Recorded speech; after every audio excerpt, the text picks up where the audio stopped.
of trust. Tonight, a Valley dental assistant accused of molesting children on the job.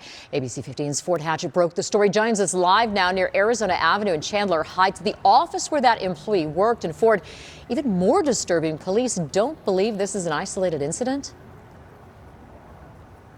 Hey, Faye, well, and it's disturbing detail after disturbing detail in these court documents we've been sorting through so far today. And perhaps most worrying is the fact that both Chandler police and the dentistry were told of a similar allegation against the very same employee almost 2 years ago.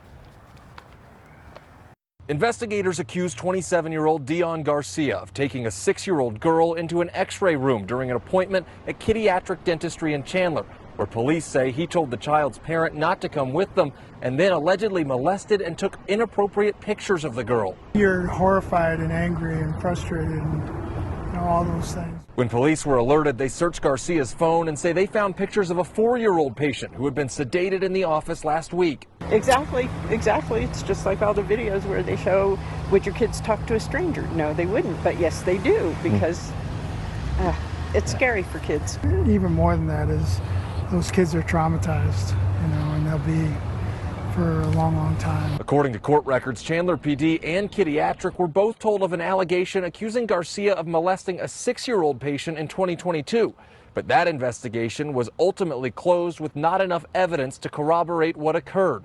We followed up with Chandler PD, who told us in part, quote, "Due to the sensitive nature of the charges, we cannot comment on that aspect at this time." And with ABC15, we've been trying to get a hold of somebody who might be able to answer some questions for us about Deion Garcia. The Chandler Kidiatric location was closed today. Over the phone, we were told the office manager in Gilbert might be able to help, so we drove to that location, which was still seeing patients.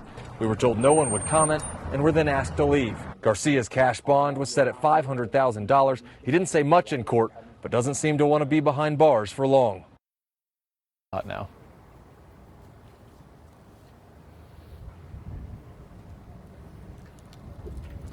And we did reach out to the state dental board earlier today. They said that dental assistants are not required to be licensed through the state. And again, Garcia asked the parent of that child to stay out front while he took the child into the back room. The state dental board says that parents have the right to accompany their child anywhere in the dental office, no matter what.